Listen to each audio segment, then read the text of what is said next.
bigla. Di ko na nadarama ang lambing mo aking sinta. Lagi kong naaalala nung una nating pagkita, hanggang sa tayo na at magkasamang masaya.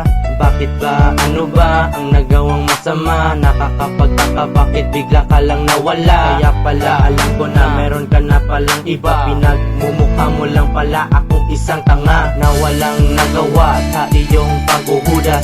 Ang galing mo naman pala gumawa ng palabas. Ginawa mo lang pala akong panakip butas. Di ko makita sa iyong ugaling panlabas. Di mo ba alam na marunong din akong masaktan? Bakit ka nagkaganyan? Wala naman akong kasalanan. Iniwan lang na parang laruan na walang paginabang pagkatapos pagsawaan.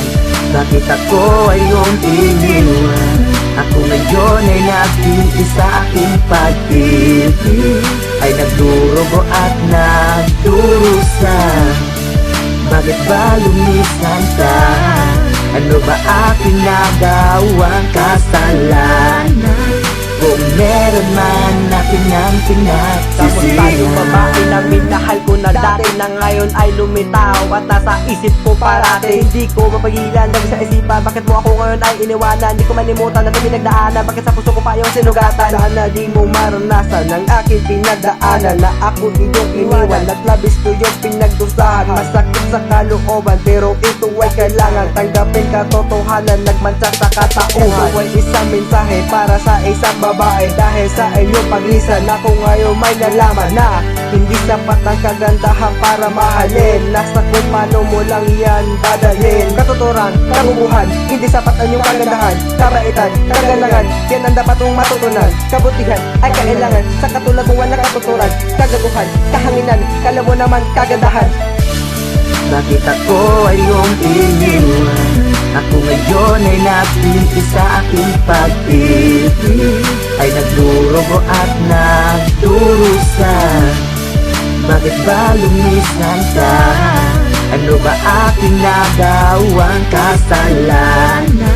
Kung meron man aking ang pinagsisihan. Alaala nating dalawa noon, masarap pa talagang balikan. Ngunit taglangan siya lumaban sa maganda nating pinagsamahan.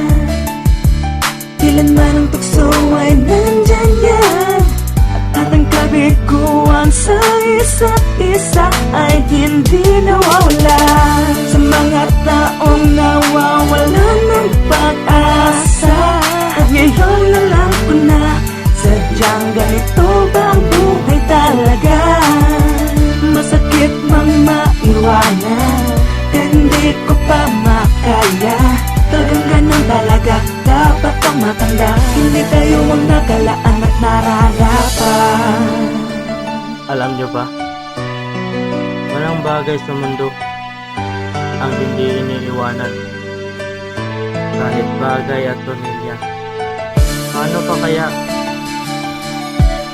ang minamahal nila tulad ko iniwanan dahil sa iba? Ako'y nagtataka, bakit iniiwanan pa nila ang bagay na ibinigay na rarapat sa kanila? Di ba sila nakukontento sa natatanggap nila, o ganyan lang talaga na hindi nila kayang mapahalaga sa bagay na hindi naman sa kanila? Kahit kaligayahan ng iba ay kinukuha pa nila. Ganun ba talaga kababa ang tingin nyo sa ibang pagmamahal? Sana sa kapwa ang inyong ginagawa kaysa sa pagsisira sa buhay ng may buhay na iba. Nangangarap ka na makasama ka hanggang sa pagtanda. Bakit mo pa ako pinatulan kung ayaw mo namang pakinggan ang aking salita? Huwag kang tanga, alam ko nang may binabalak ka sa ating relasyon na masama. Sa ganun pa lang alam ko nang may plano kang lokohin, at ako'y nakahanda sa iyong pagtangka.